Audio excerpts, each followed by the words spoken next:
Hi, it's time for another verb of the day. Today's verb is prove. Let's take a moment and look at the definitions of this verb. The first way prove gets used is to mean to show the truth or existence of something by either using evidence or argument. So this is a particular word that has been used a number of times in some recent lessons in my classes. In one class, for example, we were talking about applications for something. And so one might have to prove their identity, right? Show they are who they say they are. And you might do that with something like a driver's license, a passport, or something else. So you're using that evidence to show the truth of who you are. A second way the verb prove gets used is to mean to be seen or found to be.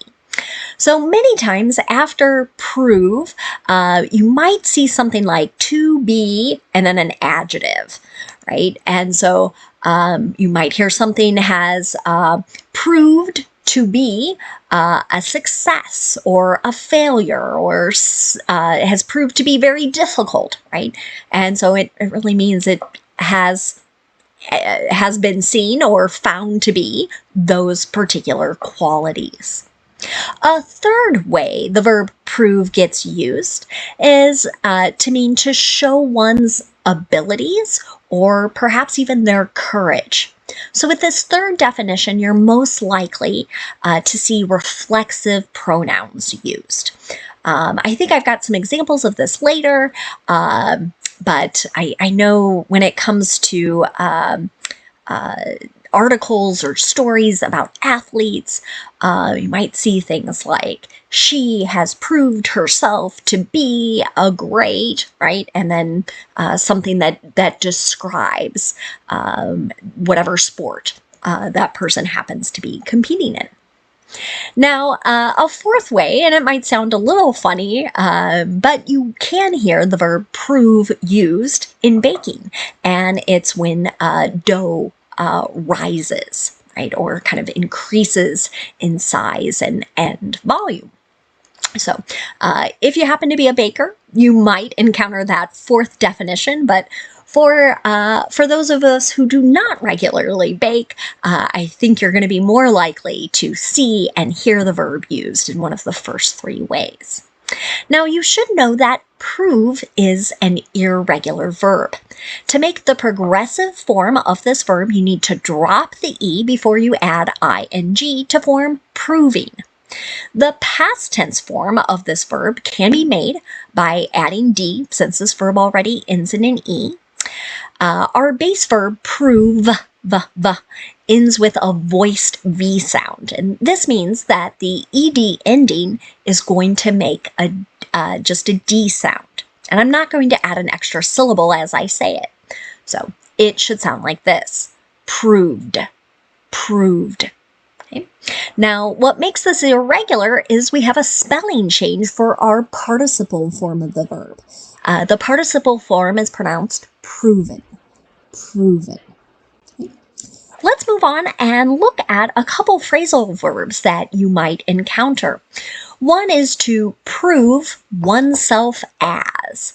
And I think this really connects back to that third definition. So many times people will use this to mean that someone is doing what is necessary to show or convince others that they have a particular skill, some type of capability.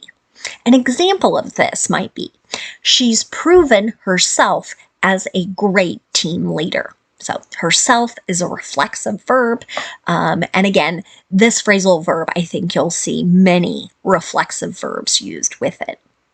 A second phrasal verb you might encounter is to prove out.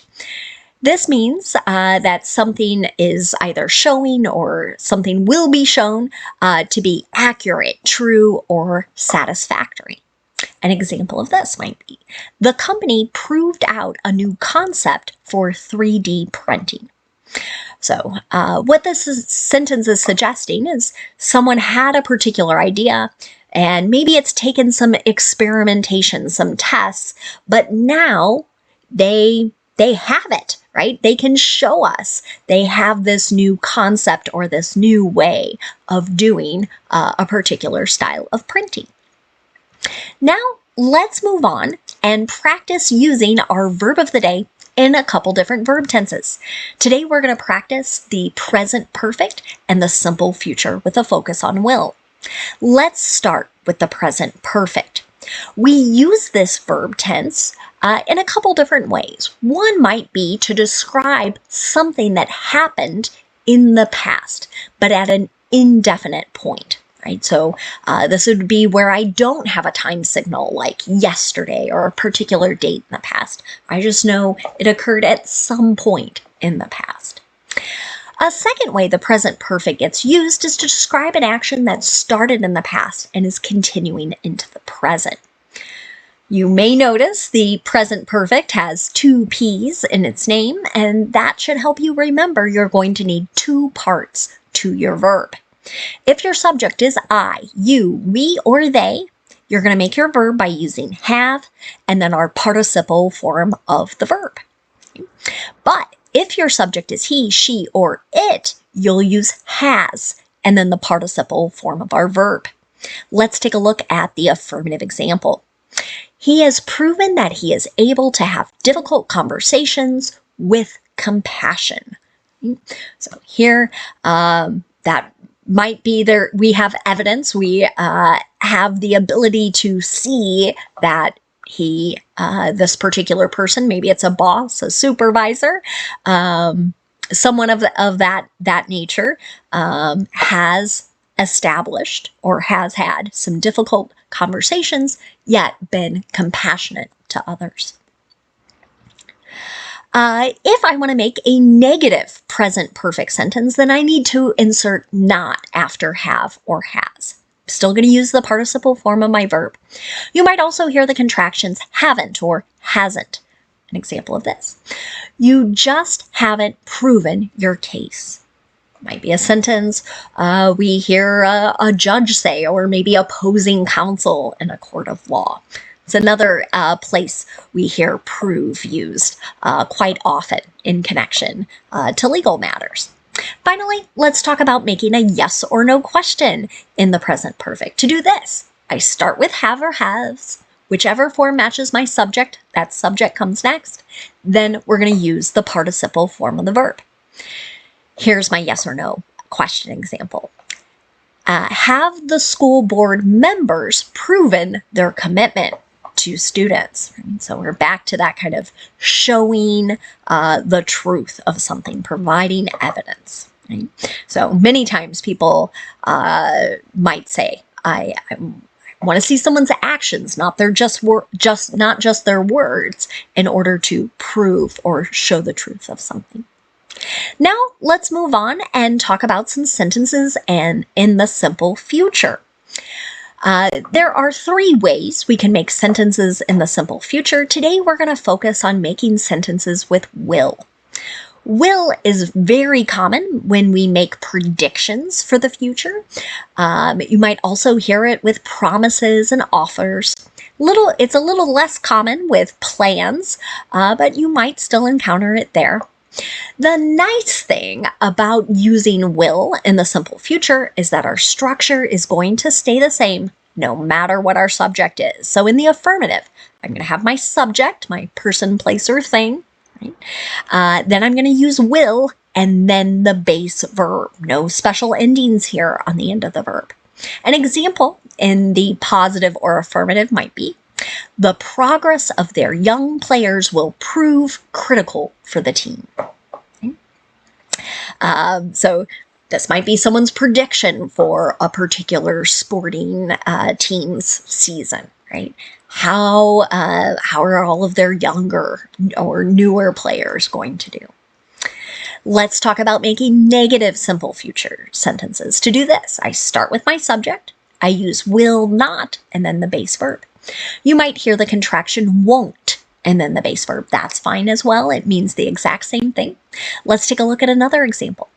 The new witness's testimony won't prove the accused's guilt, right? Again, this might be someone else's prediction as it relates to a legal matter. Finally, if you want to make a yes or no question in the simple future, start with will, then you'll have your subject, and then the base verb. An example of this: will these props prove useful? So here that might be back to that second definition of being found to be. Useful is an adjective there. So are these going to be helpful? Another way to say it. So let's move on now and talk about some words that are related to our verb prove. And the first word we're going to discuss is the noun form, and that is proof, P-R-O-O-F. This noun can have a couple different meanings. We're going to talk about a few today. The first would be an evidence or perhaps an argument that establishes or helps establish some fact or truth. An example of this: do you have proof of your identity? Do you have something that shows you are who you say you are? A second way to use the noun proof is to refer to a trial impression of some page. So sometimes you hear this used in connection to photography. So we might see some example photos before we decide what we're going to print, before we sort of finalize our selected photos. An example of this might be, look at the proofs and find your 5 favorites. Another way we use the noun proof is to refer to a series of stages in the resolution of a math problem. So you might hear this used most often with geometry. So an example of this: geometry proofs use facts, deduction, and logic. So here you're trying to establish that something is true. That was a harder area of geometry for me. Not my favorite part of mathematics, but something we all have to learn and go through. Now, a phrase you might hear people say with our verb here is nothing left to prove. Some people use this when they're suggesting that someone or some group of people no longer have to do anything to show that they are skillful or successful. An example of this might be, after becoming CEO at age 35, she had nothing left to prove. So that kind of idea of like she has reached the top. There's no other place for her to maybe move up, or nothing else she needs to do to show she's good at what she does. One last word for us to talk about today, and that's the adjective provable. I hope you can see that suffix A-B-L-E. My students and I talk about this often, meaning that the word's going to be an adjective, and it can mean able to or capable of, and in this case, being demonstrated or proved. An example of this might be, there is no provable criminal offense. Again, this might be another statement an attorney or a lawyer makes in court as they're trying to defend their client, right? And say, you're not capable of demonstrating this person did the thing you allege or you suggest. Thank you so much for watching today's video. I hope you have a great day.